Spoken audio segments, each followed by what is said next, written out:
On behalf of Khair Public School, I am Ranja Srivastava. I am teaching biology subject class 9th, topic nucleus and genetic materials. My topic is nucleus and genetic material. Nucleus means नाभिक, genetic material means आनुवंशिक पदार्थ. आनुवंशिक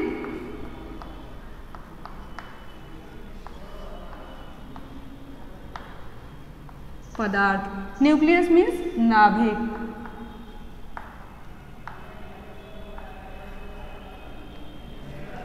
My topic is nucleus and genetic material. Nucleus means नाभिक, genetic material means आनुवंशिक पदार्थ. The nucleus को is called brain of cell. हम लोग न्यूक्लियस को brain of cell भी कहते हैं. Other name brain of cell. It direct and control the nuclear cellular activity. इसका वर्क क्या होता है? न्यूक्लियस क्या करता है? कंट्रोल करता है. Direct control cellular activity. Cellular activity को डायरेक्ट कंट्रोल करता है. मीन्स कोशिकीय गतिविधियों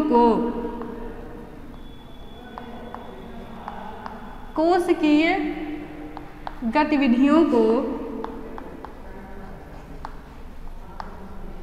नियंत्रित करता है. It direct and control the cellular activity. यह डायरेक्ट ही प्रत्यक्ष रूप में कोशिकीय गतिविधियों को कंट्रोल करता है. In eukaryotic cell a well defined nucleus is present.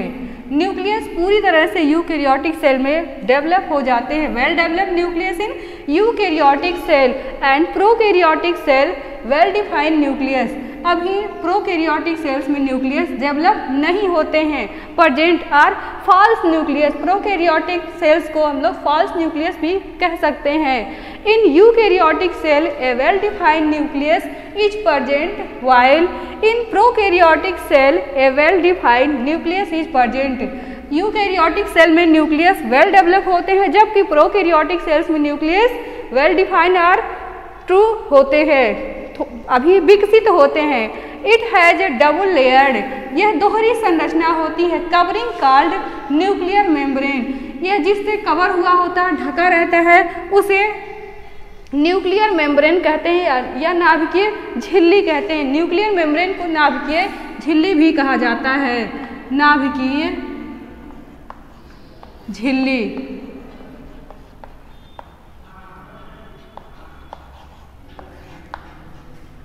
आप मटेरियल आउट ऑफ न्यूक्लियस, जो क्या करता है? न्यूक्लियस से बाहर निकालता है. Nucleus membrane has pore. It has double layered covering called nuclear membrane. जो दोहरी संरचना पाई जाती है वह नाभिकीय झिल्ली होती है. Nuclear membrane has pores which regulate. जो क्या करता है? रेगुलेट करता है, नियंत्रित करता है ऑफ मूवमेंट्स. किसको? गमन को या गति को नियंत्रित करता है. आप materials are out of nucleus. या तो न्यूक्लियस से बाहर जाने देता है या फिर उनके ऊपर कंट्रोल लगता है. और अब आप देखिए न्यूक्लियस का स्ट्रक्चर. न्यूक्लियस किस तरह से होता है? ये डबल लेयर स्ट्रक्चर है, जिसे हम लोग क्या कहते हैं? न्यूक्लियर इन्वेलप कहते हैं. आपको यहाँ दिखाई दे रहा होगा साइटोप्लाज्म या न्यूक्लियस. ये न्यूक्लियस है आपका. ये न्यूक्लियर कोर है. ये पास में छोटे छोटे छिद्र न्यूक्लियोप्लाज्म में जो डॉटेड स्ट्रक्चर है, ये न्यूक्लियोप्लाज्म है. फिर आपको थ्रेड लाइक स्ट्रक्चर जो दिख रहा है वो क्या है? क्रोमैटिन है. फिर इसके बाद न्यूक्लियर इन्वेलप. न्यूक्लियर इन्वेलप को हम लोग क्या बोलते हैं? फैक्ट्री ऑफ राइबोसोम भी बोलते हैं. न्यूक्लियर इन्वेलप को फैक्ट्री ऑफ राइबोसोम बोलते हैं. और ये आपके न्यूक्लियस का स्ट्रक्चर है. Once again I repeat, nucleus and genetic material. My topic is nucleus and genetic material.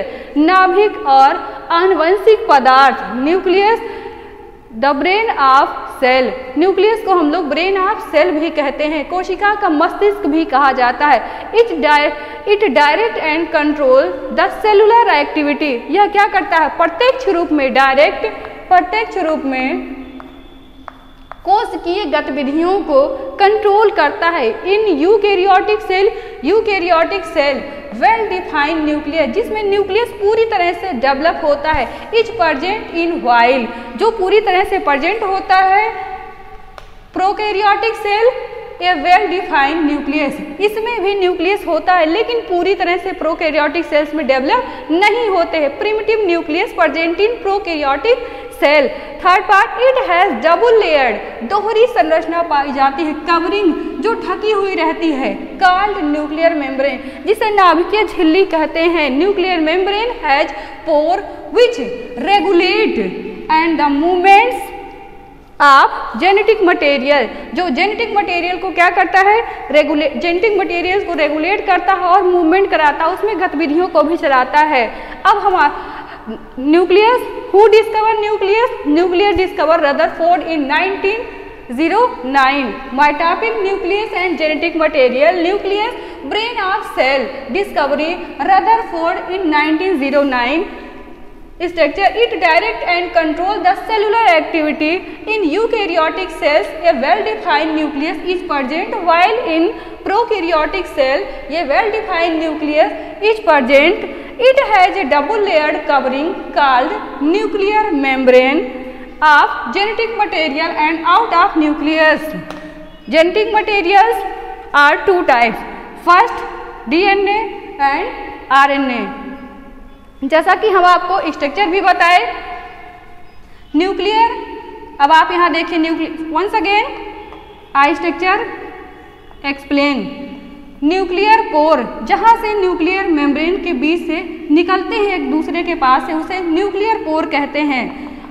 Dotted structure nucleus and next dotted structure round figure nucleoplasm, thread like structure chromatin and double layer structure nuclear envelope are factory of protein. This structure is nucleus completed. Now genetic material I explain.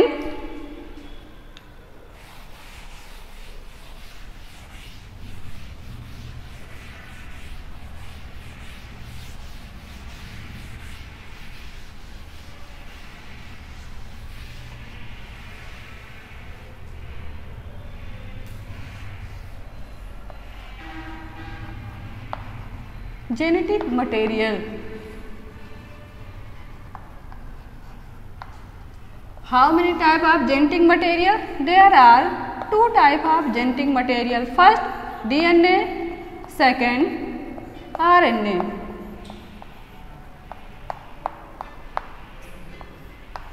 Full form: deoxyribonucleic acid. Deoxyribonucleic acid. Then second, ribonucleic acid. Genetic material are two type. First, DNA. Second, RNA. DNA is a genetic material. DNA को ही हम genetic material भी कहते हैं। Are gene, DNA हमारा genetic material भी है और इसे जीन भी कहते हैं। आरएनए राइबोन्यूक्लिक एसिड, आरएनए हमारा जेनेटिक मटेरियल नहीं होता। क्यों? क्योंकि इसमें डबल हेलिक्स स्ट्रक्चर नहीं पाए जाते हैं। अब हम आपको डीएनए स्ट्रक्चर के बारे में बताएंगे। Structure of DNA.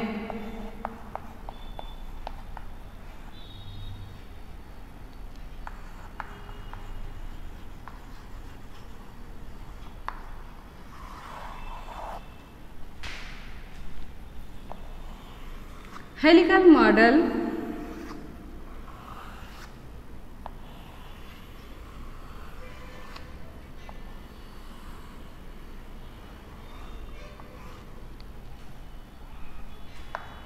Adenine double bond, thiamine,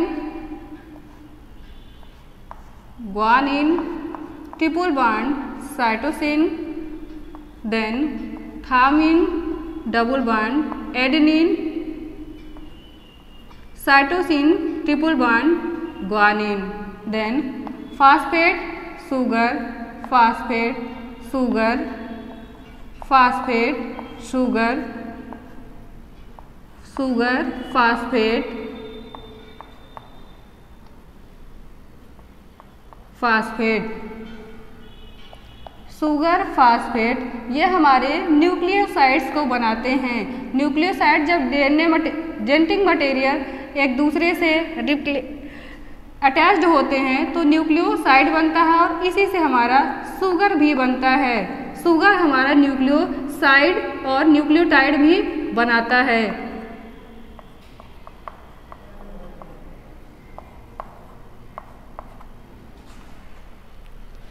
DNA structure double helix model भी कहा जाता है।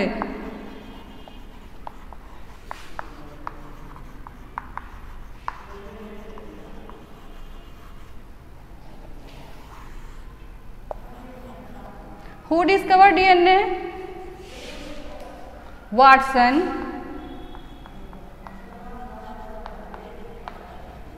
and Crick. Watson and Crick discovered DNA. Double helix model double strands जिसमें दोहरी संरचना पाई जाती है। डीएनए में दोहरी संरचना पाई जाती है जिसमें P for phosphate, S for sugar, attached phosphate sugar,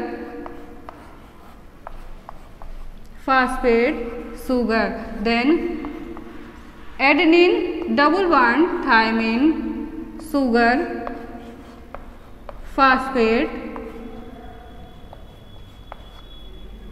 then guanine triple bond cytosine.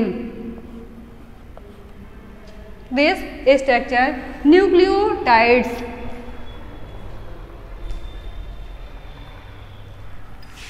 Purine base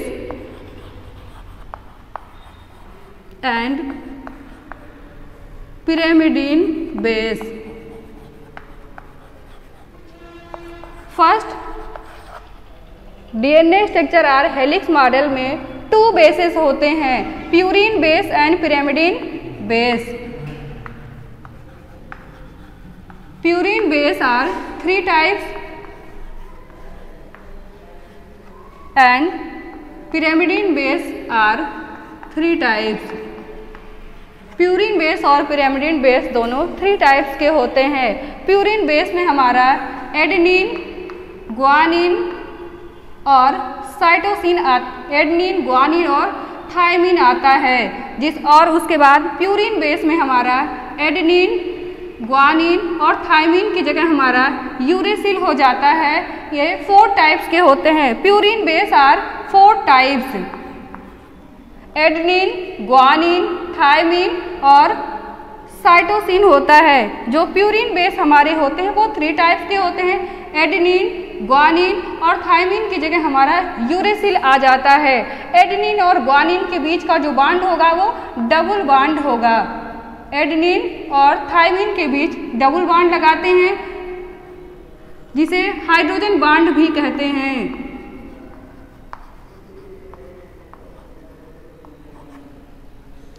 sugar और फास्फेट जो ये एक हेलिक्स बनाते हैं, इनका जो लेंथ होगा 34 एंगस्ट्रॉम होगा।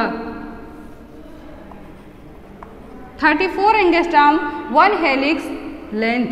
Then hydrogen bond and sugar base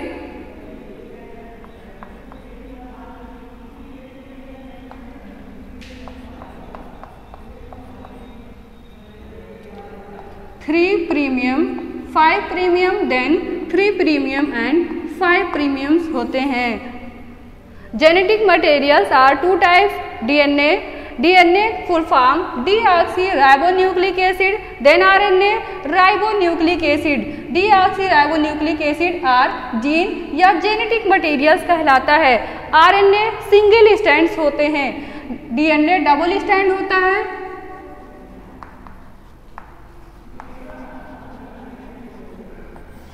RNA single strand होते हैं, इसमें दोहरी संरचना नहीं पाई जाती है। ये वुंड ट्यूमर वायरस में पाए जाते हैं। DNA structure are double helix model, purine base and pyrimidine base. Purine base are 4 types, adenine, guanine, thymine, cytosine. Adenine और थायमीन के बीच डबल बॉन्ड होता है, ग्वानिन और साइटोसिन के बीच ट्रिपल बॉन्ड होता है। Then purine, pyrimidine base are three type: adenine, guanine and uracil. This structure of DNA structure. Phosphate sugar then attached and radius of DNA strand 20 angstrom. Genetic materials क्या करता है? इनका work है हमारे parents के character को हमारे body में इंटर करने का वर्क जेनेटिक मटेरियल्स का होता है।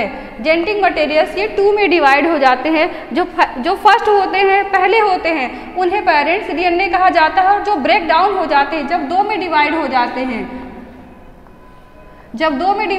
हैं, इन्हें हम डाटर डीएनए भी कहते हैं या जेनेटिक मटेरियल भी कह सकते हैं।